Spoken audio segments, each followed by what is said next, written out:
The Jacksonville Sheriff's Office is investigating after an alleged home invasion ended with somebody shot. Police say they responded to a home on Arlex Drive around 12:41 p.m. when someone was reported shot. So this is a home invasion that happened right in the middle, right after lunchtime, right in the middle of the afternoon.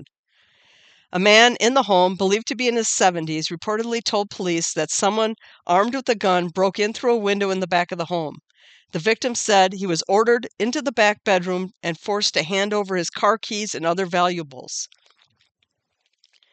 While in the bedroom, the victim said he was able to grab a gun and managed to shoot the suspect once in the shoulder. The suspect reportedly fled the home after being injured and drove off in the victim's car. Police were able to find the suspect inside the vehicle approximately 30 minutes later, just a couple miles away. He was taken into custody near Jacksonville University. The scene was spotted by one witness, Brandon Meredith, who was driving along University Boulevard. Everyone had their tasers drawn, Meredith said. They're moving up in a special kind of formation on the back of the car, heard a pop, then grabbed him and pulled him out, put him on the ground, and EMS was tending to him. And they had the intersection shut down for about 2 hours while this whole thing unfolded.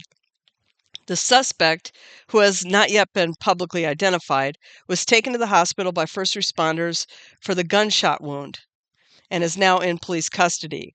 Witnesses, like Meredith, said they're glad no one was killed in the incident and the suspect was quickly captured. Just glad to have another one of these guys off the streets.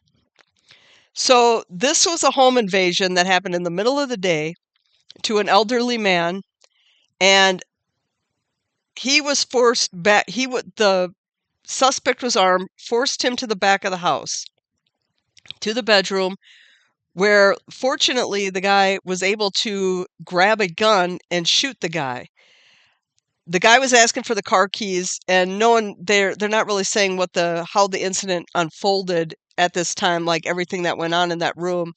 The guy, the 70-year-old man that lived at the home, the victim, he was kind of lucky, though, that the guy that with the gun just took his keys and left, because that could have ended really badly for him.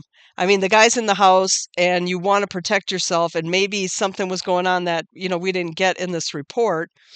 And we don't know what the guy was saying, if he was threatening to kill the guy or if he just wanted the keys and he was just going to take the car and go.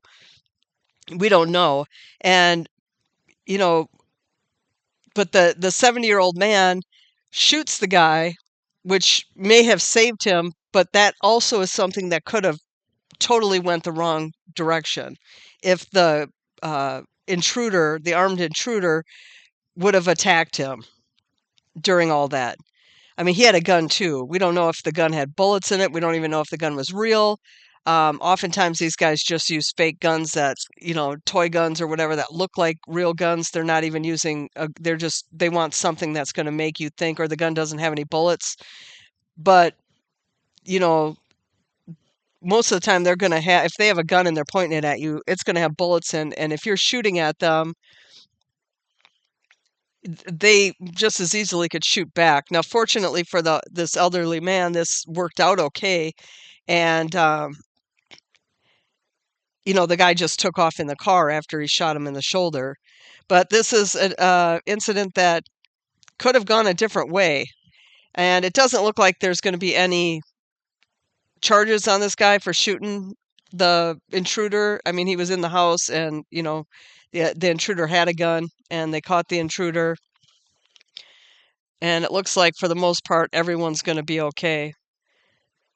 So leave a comment in the comments and let me know what you think's going to happen, if anything's going to happen to this guy. You think he did the right thing, shooting the guy, or you think that maybe he should have just not risked shooting and let the guy go?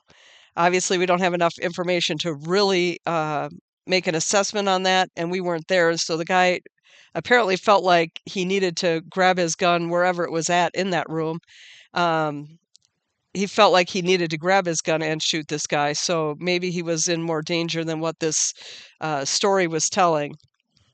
But leave a comment. Let me know what you think of this one, and I'll catch you on the next one. If the criminal does not fear, the police, a judge, or prison, he must be taught to fear his victims.